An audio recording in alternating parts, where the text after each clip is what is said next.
सो hey guys यार, welcome back to my channel. तो आज हम लोग देखने वाले हैं कि आगे जी1 के साथ क्या होता है स्टोरी के अंदर। वीडियो की स्टार्टिंग होती है, हमें नाइट का सीन दिखाया जाता है। जी1 अपने कमरे में सो रहा होता है और कहने लगता है, मुझे अचानक से इतनी ठंड क्यों लग रही है, क्या ये कंबल इतना पतला है। तभी उसे बाहर से आवाज़ आती है। हमें वेल को दिखाया जाता है जिसके अंदर से डार्क की बाहर निकल रही होती है। तभी जी1 को याद आता है, ये तो वही पत्थर है जो कि वेल के ऊपर रखा था। तभी वेल से बहुत ज़्यादा डार्क एनर्जी बाहर निकलने लगती है और जीवान डरकर कंबल में छिप जाता है और सोचने लगता है, क्या मैं इतना अनलक्की हूँ, और उस डार्क एनर्जी को गालियाँ देने लगता है। हमें दिखाया जाता है वो डार्क एनर्जी एक इविल स्पिरिट की होती है। इविल स्पिरिट जीवान को देखकर उस पर अटैक कर देती है। जीवान सोच रहा होता है, ये तो मेरी यंग एनर्जी और लाइफ फोर्स को सक कर रहा है, मुझे जल्दी से कुछ करना होगा वरना मैं मारा जाऊंगा यहीं पर। जीवान सोच रहा होता है, पहले तो मैं बिल्कुल मर ही गया था और फिर मेरा सामना उस मिथिक टाइगर से हो गया, और अब ये इविल स्पिरिट क्या मुझे कोई चैन से जीने भी देगा। तभी जीवान को चेस गेम के बारे में याद आता है और अचानक से उसके हाथ में एक चेस पीस आ जाता है। जीवान उस चेस पीस को इविल स्पिरिट की ओर कर फायर कर देता है। इविल स्पिरिट जीवान को कसकर पकड़ लेता है। हमें दिखाया जाता है जीवान ने उस इविल स्पिरिट पर उस चेस पीस को फायर करके उसे घायल कर दिया था। इविल स्पिरिट डर कर वापस से वेल में चली जाती है। सीन चेंज होता है, हमें सिटी गॉड टेम्पल का सीन दिखाया जाता है। सिटी गॉड चैंग वांग नाइट वॉचमैन से कहता है, यीजुन कहाँ पर है, जल्दी से जाओ और उस सोल लॉकिंग वेल को इन्वेस्टिगेट करो जो कि साउथ तियानफेंग में है। दो नाइट वॉचमैन वहाँ से निकल जाते हैं। हमें जीवान के घर का सीन दिखाया जाता है। जीवान अपने हाथ को पकड़ कर बैठा होता है और कह रहा होता है, चलो इस बार तो मैंने उसे भगा दिया, पर आगे क्या, मेरे हाथ में भी दर्द हो रहा है, यही मेरे पास अपॉर्चुनिटी है यहाँ से भागने के लिए। जीवान जैसे ही अपने बालों को बांधकर बाहर निकलता है तो उसे नाइट वॉचमैन दिखाई दे जाते हैं। वो डर कर वहीं पर फ्रीज हो जाता है और कहने लगता है, क्या मुझे दोबारा से घोस्ट दिखाई दे गया।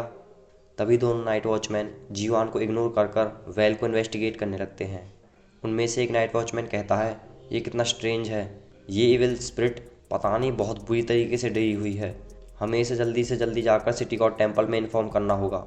उनमें से एक सिटी गार्ड वहाँ से इन्फॉर्म करने के लिए निकल जाता है। जीवान सोच रहा होता है, मुझे लगता है कि इन्होंने यहाँ पर एक घोस्ट को इम्प्रिजन करके रखा हुआ था और ये सभी निंगिंग काउंट्री टाउन गार्डियन के लोग हैं। अगर यहाँ पर टाउन गार्डियन हैं तो यहाँ पर इमोटल्स और बुद्धास भी ज़रूर होंगे। अब ये सभी लोग यहाँ पर हैं तो मुझे यहाँ से भागने की कोई ज़रूरत नहीं है, और वैसे भी मैंने 36 टेल्स दिए हैं इस घर के लिए, और कौन ही होगा जो कि एक इविल स्पिरिट को मरते हुए देखना नहीं चाहेगा। तभी नाइट वॉचमैन जीवान की ओर देखने लगता है। जीवान सोचता है, क्या मैं इससे ग्रीट करूं, चलो रहने ही देता हूं। फिर नाइट वॉचमैन सोचता है, ये इंसान सोने क्यों नहीं जा रहा, चलो ऐसा भी हो सकता है इस चिलिंग ऑरा की वजह से इस पे सोया नहीं जा रहा हो। तभी जीवान को सैंडलवुड की खुशबू आती है और हमें सिटी गॉड टेम्पल के ऑफिशियल्स को दिखाया जाता है। सिटी गार्ड उन्हें ग्रीट करता है और कहता है, ग्रीटिंग टू लॉर्ड जूजे and lord of the rewards and punishment. तभी ऑफिशियल नाइट वॉचमैन से पूछता है, क्या ये वही मोर्टल है जो यहाँ पर रहने के लिए आया है। नाइट वॉचमैन ऑफिशियल से कहता है, यस माय लॉर्ड, इसे सोने में कुछ दिक्कत हो रही थी इसीलिए यहाँ पर बैठा हुआ है। वैसे मैं तुम सभी को बता दूं, इन सभी लोगों को ये लग रहा है कि जीवान को ये सभी लोग दिखाई नहीं दे रहे, क्योंकि ये सभी लोग स्पिरिट रियलम में है तो इनको कोई देख नहीं सकता, जो नॉर्मल ह्यूमन है वो। ऑफिशियल कहता है, और ये फाउल ऑरा किस चीज़ का है, अचानक से वो इविल स्पिरिट डिमिनिश हो गई, क्या हुआ था यहाँ। नाइट वॉचमैन कहता है, हमें भी नहीं मालूम, जैसे ही हम यहाँ पर आए तो हमें वो इविल स्पिरिट बहुत बुरी तरीके से डरी हुई दिखाई दे रही थी और बहुत ज़ोरों से चीखने चिल्लाने की आवाज़ आ रही थी, और यहाँ पर कुछ अनयूजुअल भी नहीं हुआ है और नेबरहुड में भी कुछ नहीं हुआ है। ऑफिशियल कहता है, चलो ऐसा भी हो सकता है यहाँ से कोई एक्सपर्ट जा रहा हो निंगिंग काउंटी का और उसने हमारी मदद कर दी हो। तभी पनिशर कहता है, हमारे पास ये सोचने का टाइम नहीं है, जल्दी चलो, हमें उस इविल स्पिरिट को भी मारना है। तभी सैनिटल कहता है, हाँ जल्दी चलो। ऑफिसर सभी नाइट वॉचमैन को ऑर्डर देता है और सोल लॉकिंग एरे को बनाने को कहता है। तभी नाइट वॉचमैन अपनी अपनी पोजीशन लेकर उस एरे को कंप्लीट कर देते हैं। जीवान कहता है, तो ये है सोल लॉक फॉर्मेशन। तभी ऑफिशियल कहता है, पिछली बार तो एविल स्पिरिट बच गई थी, इस बार ये हमसे नहीं बचेगी, सभी अटैक करो। सभी नाइट वॉचमैन अपनी अपनी चेन्स को वेल के अंदर फेंक देते हैं और उस इविल स्पिरिट को बाहर निकाल देते हैं। इविल स्पिरिट बहुत बुरी तरीके से डरी हुई थी। जीवान डर कर कहता है, क्या ये वही चीज़ है जिसने मुझ पर अटैक किया था। अचानक से इविल स्पिरिट नाइट वॉचमैन पर अटैक करने लगती है। नाइट वॉचमैन भी इविल स्पिरिट पर अटैक करने के लिए जाते हैं। ऑफिसर सभी को ऑर्डर देता है और उस पर अटैक करने को कहता है। वो सभी लोग चैंट करके उस पर अटैक करने के लिए आगे जाते हैं और इविल स्प्रिट पर अटैक करते हैं। इविल स्प्रिट बहुत ज़ोर से एक धमाका करती है और वो सभी लोग नीचे आग गिर जाते हैं।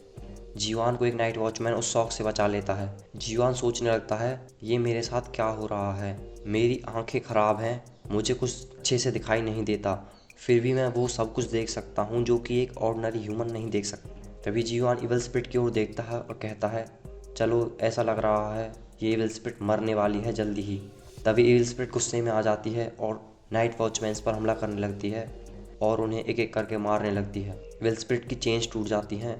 जीवान कहता है ये सभी चेन्स तो टूटने वाली हैं। ऑफिशियल इविल स्प्रिट से कहता है तुम्हारी हिम्मत कैसे हुई। तभी वो चारों के चारों अपनी पावर्स को इकट्ठा करके इविल स्प्रिट पर अटैक करते हैं। इविल स्प्रिट बहुत जोरों से चीखने और चिल्लाने लगती है। जीवान ज़मीन पर गिर जाता है और कहता है मुझे लगा था कि ये मरने वाली है, अब ये ऐसा लग रहा है अगर जल्दी कुछ नहीं किया गया तो ये सभी लोगों को मार देगी यहाँ पर। तभी ऑफिशियल इविल स्प्रिट पर अटैक करने के लिए जाता है और इविल स्प्रिट उसे मारकर वापस से पीछे फेंक देती है। इविल स्प्रिट की सारी चेन्स टूट जाती हैं। जीवान ये देखकर घबरा जाता है और कहता है मैं तो बस यहाँ पर मज़े लेने के लिए बैठा था, पर मुझे क्या मालूम था कि ये इतना ज़्यादा डेंजरस हो जाएगा। तभी जीवान भागने के लिए खड़ा हो जाता है और ये देखकर इविल स्प्रिट डर जाती है। उसी टाइम पर सभी ऑफिशियल्स इविल स्प्रिट पर अटैक कर देते हैं और उसे चैंटिंग करके मार देते हैं। जीवान की सांसें थम जाती हैं और इविल स्प्रिट हवा में गायब हो जाता है। जीवान चैन की सांस लेता है और एक चेयर पर बैठ जाता है और कहता है चलो रेटोरियस साइड जीत गई। तभी सभी ऑफिशियल्स जीवान के सामने आकर खड़े हो जाते हैं। जीवान सोच रहा होता है अब ये सभी लोग मुझसे क्या चाहते हैं, क्या ये सभी लोग अब मुझे मार देंगे, वो सभी देखने के लिए जो मुझे देखना नहीं चाहिए था।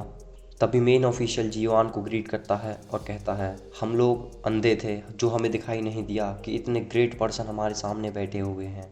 जीवान मन में सोच रहा होता है क्या मुझे कुछ कहना चाहिए। तभी मेन ऑफिशियल कहता है मैं ये तो सोच रहा था कि कोई ना कोई है जिसने उस क्रिएचर की वीकनेस को अनकवर किया है, बट मैं ये नहीं जानता था कि वो ग्रेट एक्सपर्ट हमारे सामने ही इस कोर्टयार्ड में बैठे हैं। किसी ने बहुत सही कहा है कि जो ट्रू एक्सपर्ट होते हैं वो कभी भी अपने आप को रिवील नहीं करते। तभी हमें दिखाया जाता है कि जीवान को मेन एक्सपर्ट कैसा दिखाई दे रहा था। मेन ऑफिशियल रिवार्ड ऑफिसर से कहता है जल्दी से जल्दी जो भी यहाँ पर हुआ हमें उसे टेम्पल गॉड को इन्फॉर्म करना होगा। और वो सभी लोग जीवान को ग्रीट कर और उससे परमिशन लेकर वहाँ से चले जाते हैं।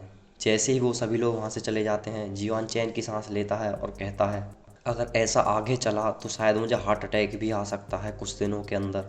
तभी उस वेल की तरफ देखता है और कहता है मुझे नहीं लगता कि मैं इस वेल से कुछ दिनों के लिए पानी पी पाऊँगा। चलो फाइनली आज की रात भी ख़त्म होने वाली है तो सोने के लिए चलते हैं। दोस्तों आज के लिए बस इतना ही। अगर आपको ये वीडियो अच्छी लगी हो तो लाइक करना और दोस्तों के साथ शेयर जरूर से करना एंड चैनल को सब्सक्राइब करना, जिससे कि आपको नेक्स्ट एपिसोड की नोटिफिकेशन जल्द से जल्द मिल जाए और हमारे मेन कैरेक्टर जीवान के साथ आगे क्या होने वाला है जब वो सभी ऑफिशियल्स सिटी गॉड को बता देंगे जीवान के बारे में।